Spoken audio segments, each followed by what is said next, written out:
स्वागत है दोस्तों आपका एक बार फिर हॉरर कथाएं चैनल पे। कहानी का शीर्षक है भानगढ़ की वो खौफनाक रात। तो चलिए सुनते हैं आज की एक और बेहद और डरावनी कहानी। शाम की धूप धीरे धीरे रेत में घुलती जा रही थी। राजस्थान के अरावली पहाड़ों की गोद में बसा एक वीरान सा गांव भानगढ़, जो वर्षों से सिर्फ कहानियों में जिंदा था। पुराने खंडर, टूटी हवेलियां, सूखे कुएं और झुके हुए पीपल के पेड़, जैसे पूरा गांव समय की बाहों में जकड़ा हुआ हो। एक सरकारी जीप की धूल भरी आवाज़ ने उस सन्नाटे को चीर दिया। जीप से उतरा 30 वर्षीय वन विभाग का अधिकारी आलोक। पढ़ा लिखा, व्यवहार में आधुनिक और अंधविश्वास को तर्क से काटने वाला। उसे यहाँ नाइट पेट्रोल की ड्यूटी पर भेजा गया था। उसे बताया गया था, बस एक किला है जहाँ रात को लोग जाने से भी डरते हैं। तो तुम सरकारी आदमी हो तो तुम वहाँ जाओ और देखो कि वहाँ आखिर चल क्या रहा है। जीप का ड्राइवर हरिया, जो उसी गांव का रहने वाला था, जीप से उतरा और धीरे से बोला, साहब, सूरज ढलने से पहले चौकी पहुंचना बेहतर होगा। ये जगह थोड़ा अलग है। आलोक मुस्कुराया। अरे डर गए हरिया, चलो तुम आराम करो, मैं देख लूँगा। पर हरिया मुस्कुराया नहीं। उसकी आंखों में एक अजीब सी थकान थी, जैसे उसने कुछ ऐसा देखा हो जो आंखों में जम जाता है और फिर कभी निकलता नहीं। गांव में घुसते ही आलोक को कुछ असामान्य लगा। गलियां सूनी थीं, दरवाजे अध खुले और हवा जैसे कुछ कहती हो पर शब्दों से डरती हो। तभी सामने से आता हुआ एक बुजुर्ग आदमी, जिसकी कमर झुक चुकी थी, बाबा लखना, जिसकी उम्र 80 के पार थी, लेकिन उसकी आंखें तेज और चेतावनी भरी थी। बाबा लखना ने आलोक को रोका और पूछा, तू ही है नया गार्ड? हाँ बाबा, नाम आलोक है। बाबा ने उसकी तरफ देखा और कहा, तो ध्यान से सुन, आज चंद्र 15वीं है। आज रात सब अंदर रहते हैं, ताले बंद, खिड़कियां बंद और आंखें नीची।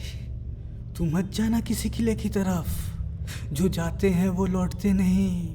आलोक बाबा की इस बात पर हंस पड़ा। आप सब इतना डरते क्यों हैं? कोई भूत वूत नहीं होता बाबा। बाबा की आवाज़ गहरी हो गई। मेरी बेटी भी यही बोली थी। आज 20 साल हो गए, वो अब भी उसी किले में है, मगर उसके पास उसका चेहरा नहीं बचा। आलोक बाबा लखना की ये बात सुन उसे वहाँ छोड़ चौकी की तरफ चला जाता है। रात जैसे जैसे गहराती गई, गांव में सन्नाटा पसरता चला गया। गांव में 8 बजते ही सबने दरवाजे बंद कर दिए थे और लालटेनें बुझा दी थी। रात के गहराते ही गांव में एक तेज चीख ने हवा का रुख बदल दिया। गली के एक मोड़ से भागता हुआ श्यामू आया। फटे कपड़े, उलझे बाल और आंखों में वहशत। वो जाग गई है, खिड़कियां बंद करो, आंखों में मत देखना, मत देखना। गांव वाले अपनी अपनी खिड़की से श्यामू की इन बातों को हमेशा की तरह आज भी सुन रहे थे। पर आलोक गांव के बीच कच्ची सड़क पर खड़ा श्यामू को देखता रहता है और दौड़कर श्यामू के पास जाता और उससे पूछता है, अरे भाई ऐसे क्यों चिल्ला रहे हो, कौन जाग गई? श्यामू कांप रहा था और उसके होठ सूखे थे और चेहरा भभक रहा था।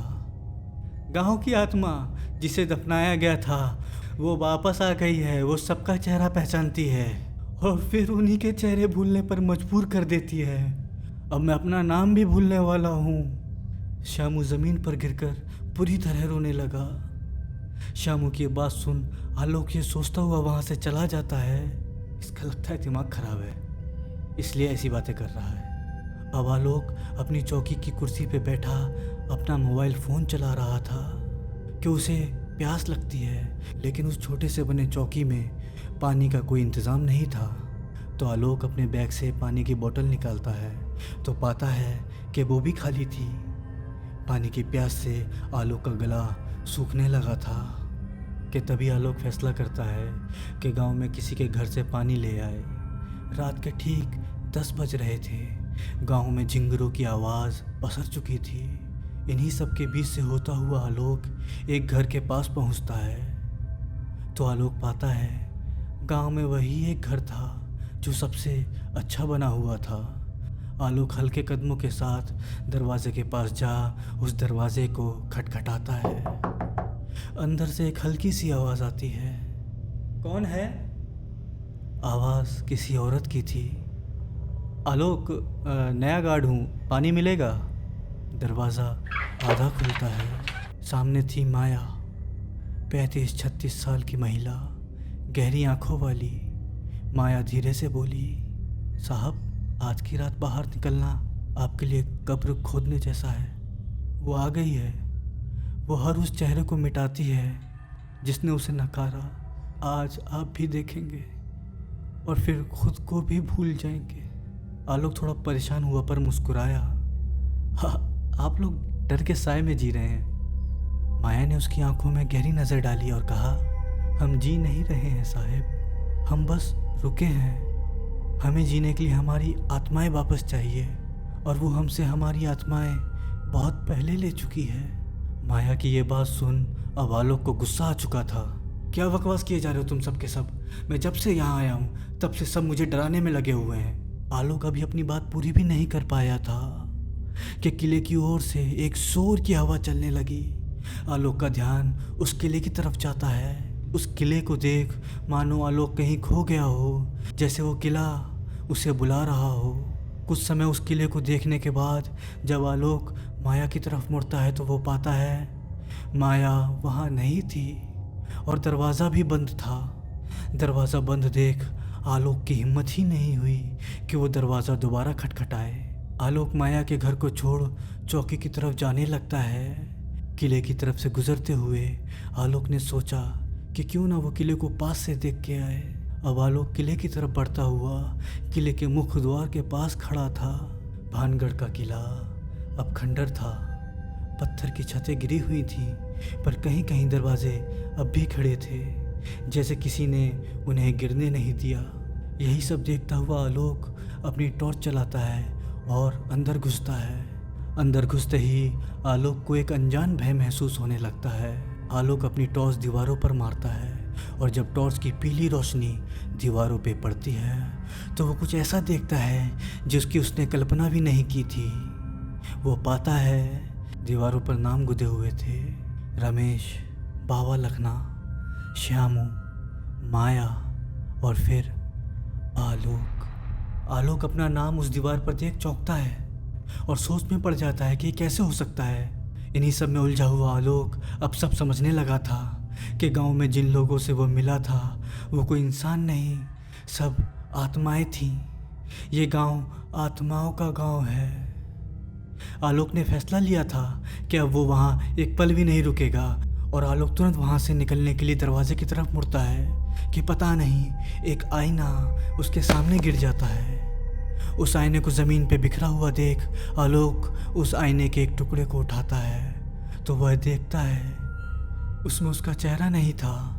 बाबा लखना की चीखती हुई आंखें दिखाई दे रही थी और तभी पीछे से एक फुसफुसाती हुई आवाज़ आती है, तेरा चेहरा अच्छा है, इसे मैं अपने साथ रख लूँ।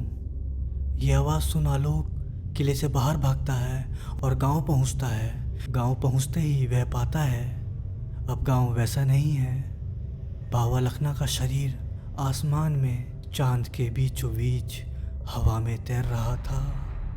वहीं दूसरी तरफ माया अपने घर के छत पे बैठी थी। उसकी आंखों से लाल खून लगातार टपके जा रहा था और श्यामू अपने हाथों के सहारे ज़मीन पे रेंगता हुआ आलोक की तरफ बढ़ा चला आ रहा था कि तभी बाबा लखना की आवाज़ गूंजती है, अब तू हम में से है। भानगढ़ के किले को अंदर से देखकर कोई इंसान नहीं रहता, सब बस एक नाम बन जाते हैं, तू भी बन गया। अगली सुबह सरकारी टीम पहुंचती है। आलोक नहीं मिलता। कुछ गांव समय से छूट जाते हैं पर कुछ समय को पकड़ कर रहते हैं। भानगढ़ ऐसा ही है जो हर नए चेहरे को अपनी मिट्टी में मिला देता है और उस मिट्टी से फिर कोई लौट कर नहीं आता।